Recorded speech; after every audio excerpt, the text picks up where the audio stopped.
মনের রিমান্ডে। ঢালিউড অভিনেত্রী তমা মির্জা 2019 সালে কানাডা প্রবাসী ব্যবসায়ী হিশাম চিশতিকে বিয়ে করেন। বিয়ের কয়েক বছর পর তাদের মধ্যে বিচ্ছেদ হয়। নতুন করে আর বিয়ে না করলেও গত কয়েক বছর ধরে নির্মাতা রায়হান রাফির সঙ্গে গোপনে প্রেমের গুঞ্জনে উত্তাল নেট দুনিয়া। একসঙ্গে পারিবারিক অনুষ্ঠান, বিশেষ দিনের উপস্থিতি, সবকিছুতেই জমে উঠেছিল ভালোবাসার আভাস। তবে ক্যামেরার সামনে দুজনের কেউই নিজেদের সম্পর্ক নিয়ে স্পষ্ট করে কিছু বলেনি।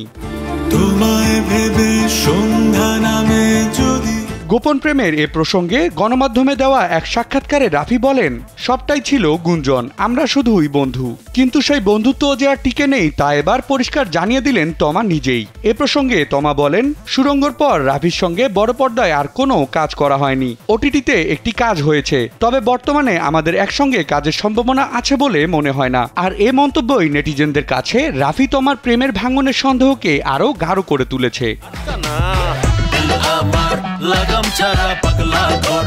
রাফির সঙ্গে সম্পর্কে ছন্দপতন হয়েছে কিনা এ প্রসঙ্গে জানতে চাইলে অভিনেত্রী বলেন, আগের কোনো বিষয় নিয়ে কথা বলতে চাই না, কারণ তা একান্তই ব্যক্তিগত। তবে এটা ঠিক, তারকাদের ব্যক্তিগত বিষয় খুব একটা ব্যক্তিগত থাকে না। তাই বলছি, অনস্ক্রিন হোক বা অফস্ক্রিন, আমাদের একসঙ্গে দেখার সম্ভাবনা একেবারেই নেই।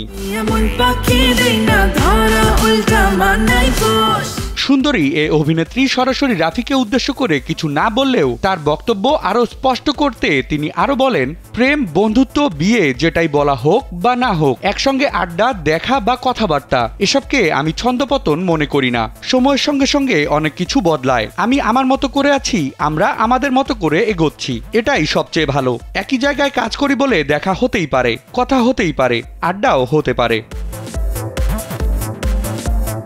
বিনোদন ডেস্ক, কালবেলা।